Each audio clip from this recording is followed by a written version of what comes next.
নমস্কার বন্ধুরা, পিএম কিষাণ যোজনার ১৬তম কিস্তির টাকা এই ফেব্রুয়ারি মাসে কবে থেকে দিতে চলেছে সেটা কিন্তু বলা হয়েছে।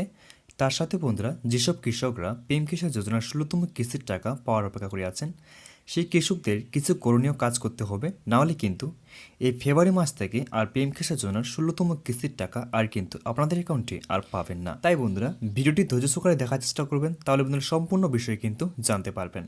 তো চলো বন্ধুরা, ভিডিও দেরি না করে ভিডিও শুরু করা যাক। ভিডিওটি শুরু করার আগে আপনাদের কাছে বিশেষ অনুরোধ, আপনারা যদি আমার ছোট চ্যানেল সদস্য হতে চান তাহলে চ্যানেলটি সাবস্ক্রাইব করে আমার পাশে থাকবেন। তো চলো বন্ধুরা, ভিডিও শুরু করা যাক। তো বন্ধুরা, প্রথমে বলা হয়েছে পিএম কিষাণ সম্মান নিধি ১৬তম কিস্তির টাকা কবে পাবেন। গত ১৫ই নভেম্বর প্রধানমন্ত্রী কিষাণ সম্মান নিধি যোজনার ১৫তম কিস্তির টাকা কৃষকদের ব্যাংক অ্যাকাউন্টে পাঠানো হয়েছে। প্রধানমন্ত্রী ঝাড়খণ্ডে গিয়ে এক সভা থেকেই এই যোজনার ১৫তম কিস্তি প্রকাশ করেছিলেন। ১৫তম কিস্তিতে দেশের ৮ কোটির বেশি কৃষককে ১৮,০০০ কোটি টাকা দেওয়া হয়েছে। ১৫তম কিস্তি পাওয়ার পরে মানুষের মনে প্রশ্ন জেগেছে, এই পরবর্তী কিস্তি নিয়ে পিএম কিষাণ সম্মান নিধি প্রকল্পের ১৬তম কিস্তি কবে দেওয়া হবে। তারপর বলা হয়েছে বন্ধুরা, চলুন আজকের প্রতিবেদন থেকে বিষয়টি সম্পর্কে জেনে নিন। তো বন্ধুরা, এখানে লেখা আছে পিএম কিষাণ যোজনার ১৬তম কিস্তি কবে দেওয়া হবে। নভেম্বর মাসের ১৫ তারিখ পিএম কিষাণ যোজনার ১৬তম কিস্তির টাকা দেওয়া হয়েছে কৃষকদের। এই কিস্তির মাধ্যমে ২০২৩ সালে শেষ কিস্তি পেয়ে গেল কৃষকরা। চলতি বছরের শেষ প্রথম কিস্তি দেওয়া হয়েছিল ২৭শে ফেব্রুয়ারি।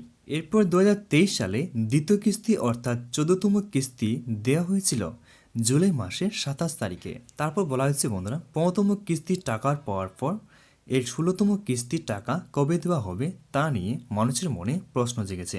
যদিও এই বিষয়টি সরকারিভাবে এখনও কিছু ঘোষণা জানানো হয়নি, তবে অনুমান করা হয়েছে ২০২৪ সালে ফেব্রুয়ারি মাসের থেকে মার্চ মাসের মধ্যেই পিএম কিষাণ যোজনার ১৬তম কিস্তির টাকা দেওয়া হবে। তো বন্ধুরা, তাহলে বুঝতে পারলেন এই ফেব্রুয়ারি মাসে থেকে মার্চ মাসের মধ্যে কিন্তু আপনারা পিএম কিষাণ ১৬তম কিস্তির টাকা আপনাদের অ্যাকাউন্টে কিন্তু সরাসরি ঢুকে যাবে। তারপর চলে আসলাম বন্ধুরা, ১৬তম কিস্তির টাকা পাওয়ার জন্য যে কৃষকরা অপেক্ষা করে আছেন, সেই কৃষকদের কিন্তু এই কাজগুলি অবশ্যই করণীয় করতে হবে, নাহলে কিন্তু এই ১৬তম কিস্তির টাকা আপনারা কিন্তু অ্যাকাউন্টে আর কখনই পাবেন না। তো চলো বন্ধুরা, ভিডিও দেখে নিচ্ছি। তো বন্ধুরা, এখানে বলা আছে পিএম কিষাণ যোজনার টাকা পেতে হলে কি করণীয়। তো বন্ধুরা, এখানে বলা আছে পিএম কিষাণ যোজনার আওতায় সুবিধা পেতে গেলে সর্বপ্রথমে রেজিস্ট্রেশন সম্পূর্ণ করতে হবে। পিএম কিষাণ পোর্টালে ওটিপি ভিত্তিক ইকেওয়াইসি উপলব্ধ রয়েছে। তারপর বলা হয়েছে বন্ধুরা, বায়োমেট্রিক ভিত্তিক ইকেওয়াইসির জন্য নিকটতম সিএসসি কেন্দ্রগুলিতে যোগাযোগ করা যেতে পারে।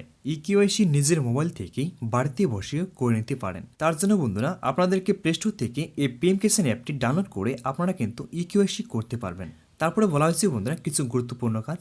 ব্যাংকের সাথে কিন্তু আধার নাম্বার লিঙ্ক না থাকলে সেটিকে প্রথমে কিন্তু করে নিতে হবে, নাহলে কিন্তু পিএম কিষাণ প্রকল্পের টাকা আপনারা কিন্তু আর পাবেন না। যাদের করা আছে তাদের অবশ্যই ডিবিটি প্রকল্পের অ্যাকাউন্টে সক্রিয় থাকতে হবে। তারপরে বলা হয়েছে বন্ধুরা, যে কোনো সমস্যার জন্য সাহায্য পেতে পারেন সুবিধাভোগীরা। এই টোল ফ্রি নম্বরে আপনারা কল করে কিন্তু সম্পূর্ণ বিষয় জানতে পারবেন, বা কিছু কথা বলে আপনারা বিষয়টি জানতে পারবেন। তারপরে বলা হচ্ছে বন্ধুরা, অ্যাকাউন্টের সঙ্গে কিন্তু আধার নাম্বার অবশ্যই লিঙ্ক থাকতে হবে, নাহলে কিন্তু পিএম কিষাণ সম্মান নিধি প্রকল্পের ১৬তম কিস্তির টাকা আপনারা কিন্তু অ্যাকাউন্টে আর কখনোই পাবেন না। তো বন্ধুরা, আজকের মধ্যে এটা ভিডিও ছিল। যদি ভিডিওটি একটু ভালো লাগে তাহলে ভিডিওটিকে লাইক করে চ্যানেলটি সাবস্ক্রাইব করে আমার পাশে থাকবেন। নমস্কার বন্ধুরা।